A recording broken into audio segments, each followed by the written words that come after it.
السلام علیکم ورحمۃ اللہ وبرکاتہ۔ میں ہوں آپ کا میزبان حافظ محمد دانش۔ محترم سامعین و ناظرین، ہمارے دار ارقم یوٹیوب چینل میں آپ کا خیر مقدم ہے۔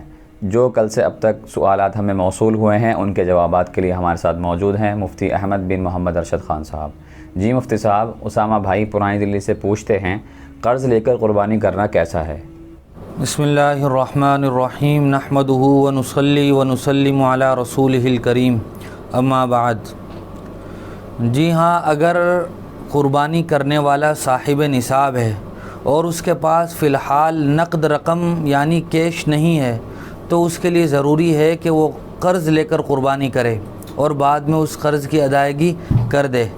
اصل میں قربانی کے وجوب کے لیے مالک نصاب ہونا شرط ہے، اور وہ آدمی مالک نصاب ہے تو وہ قرض لے کر بھی قربانی کرے۔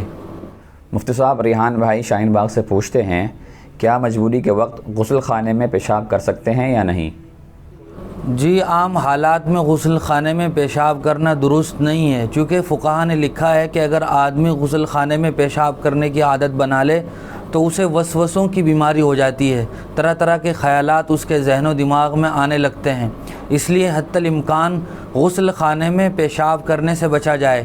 لیکن اگر کوئی مجبوری ہو، آدمی غسل کر رہا ہو اور اس نے اپنے کپڑے وغیرہ نکال دیے ہوں اور اس وقت ہی پیشاب آ جائے تو پیشاب کر لینے کی گنجائش ہے۔ اسی طرح آدمی کسی ایسی جگہ ہے جہاں پر غسل خانہ ہی ہے تو وہاں اس کو پیشاب کی ضرورت ہے، تب بھی پیشاب کر سکتا ہے، لیکن پیشاب کرنے کے بعد اس پر خوب اچھی طرح پانی بہا دے تاکہ کوئی جگہ ناپاک باقی نہ رہے اور اچھی طرح غسل کیا جا سکے اور پاکی حاصل کی جا سکے۔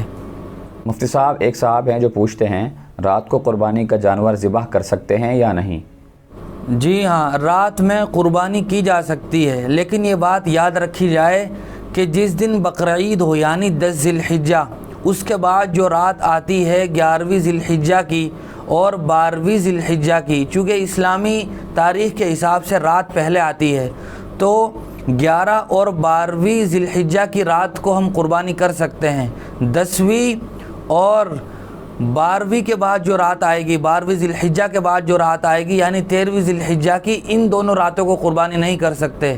11ویں اور 12ویں کی رات کو قربانی کر سکتے ہیں۔ دوسری یہ بات بھی ملحوظ رہے کہ جب رات کو قربانی کی جائے تو اس بات کا پورا یقین ہو کہ رگیں جانور کی صحیح طریقے سے پوری کٹی ہیں، اس لیے روشنی کا اچھی طرح انتظام کیا جائے تاکہ رگیں کاٹنے میں کوئی دقت یا غلطی نہ ہو۔ صاحب، ایک صاحب ہیں عبداللہ، وہ پوچھتے ہیں کہ ناخن کاٹنے کا سنت طریقہ کیا ہے؟ یہ بات یاد رکھنی چاہیے کہ ناخن کاٹنے کے لیے نہ تو کوئی مسنون دن ہے اور نہ کوئی مسنون طریقہ احادیث سے ثابت ہے، بلکہ فقہا نے لکھا ہے کہ مستحب یہ ہے کہ پہلے دائیں ہاتھ کے ناخن کاٹے جائیں، پھر بائیں ہاتھ کے ناخن کاٹ لیے جائیں، اور جمعہ کے دن ناخن کے کاٹنے کو مستحب لکھا ہے۔ کوئی مسنون طریقہ ناخن کاٹنے کا ثابت نہیں ہے۔ مفتی صاحب، ایک صاحب ہے جو پوچھتے ہیں کہ ایک آدمی نے اپنے لیے قربانی کا جانور خریدا تھا لیکن قربانی کرنے سے پہلے ان کا انتقال ہو گیا، تو اب اس جانور کا کیا حکم ہے؟ جی ہاں، اگر کسی آدمی نے اپنے لیے قربانی کرنے کے لیے جانور خریدا تھا لیکن یا تو بقرعید سے پہلے یا بقرعید کے دنوں میں جانور ذبح کرنے سے پہلے اس خریدنے والے کا انتقال ہو گیا، تو اب وہ جانور وارثوں کا ہو جائے گا اور مرنے والے پر سے قربانی ساقط ہو جائے گی۔ اب وارثوں کو اختیار ہے کہ اگر وہ چاہیں تو اپنے والد کی طرف سے ایصال ثواب کے لیے قربانی کر دیں تو بہتر ہے، ورنہ اولاد پر اور وارثوں پر قربانی کرنا واجب نہیں ہے، چونکہ وہ انہی کے اوپر سے قربانی ساقط ہو گئی ہے۔